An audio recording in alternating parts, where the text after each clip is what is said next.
Hello, good afternoon. My name is Jane.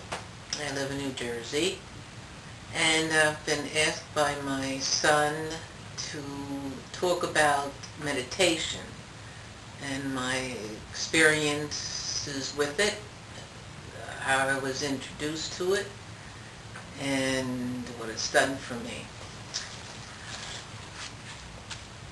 I first heard about meditation about 1975 when the Beatles happened to go to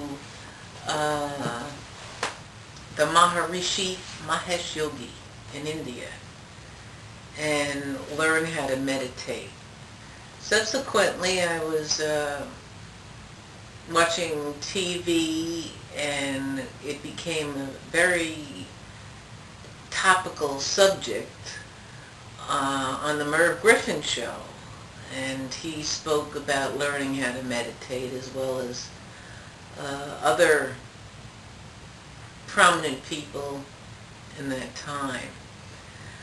My understanding at that time was that it helped a person to focus, to get a sense of calmness, a sense of inner peace, inner guidance, contemplation, a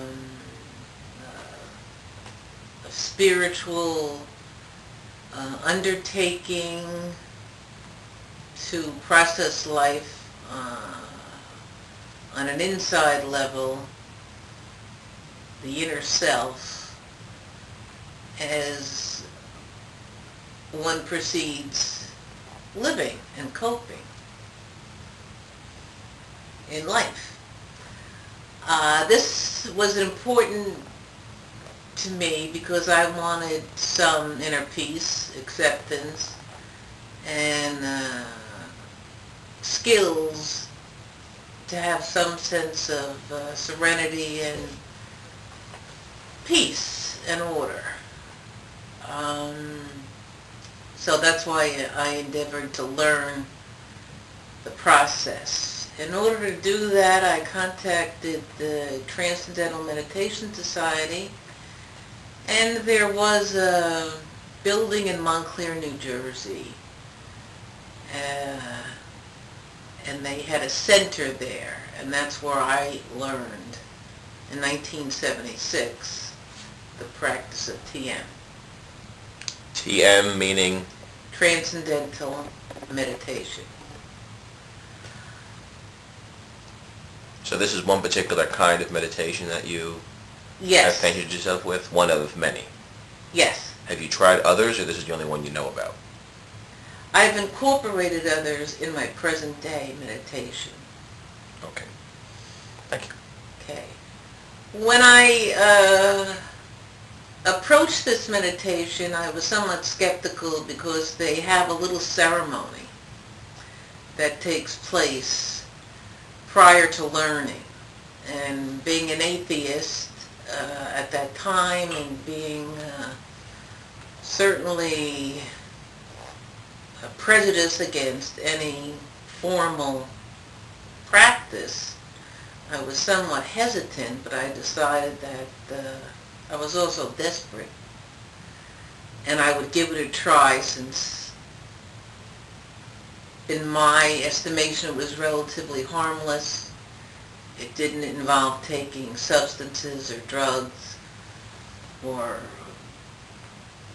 what I consider mind control or an outside force or prejudice or of being to indoctrinate me. So you were first put off because of the religious connotations of it? Yes, the ceremonial aspects I of gotcha. it. Because I'm somewhat skeptical, I didn't know if it was a cult environment or what exactly was going to transpire. So it wasn't a cult environment, but you didn't know what to expect? Right, right. So I have a motto where give myself permission to do anything that's harmless to me or the environment, give it a shot. So that's what I did. It took, as I recall, several lessons before I was able to start practicing. And what that encompasses is 20 minutes twice a day before eating, usually the AM upon awakening and before dinner, because it does disrupt your digestive system. And it does give extra energy, and for some people they can't go to sleep. So how many lessons do you think there were before you were ready to do it by yourself? I've tried to recall, and I would say probably no more than 5 lessons. 5, how long each? Maybe a couple hours each. A couple of hours each. Okay. And then there was a flower ceremony. Sounds fascinating. Yeah. Okay. There was quite a fee to this, well, those years ago. Several $100.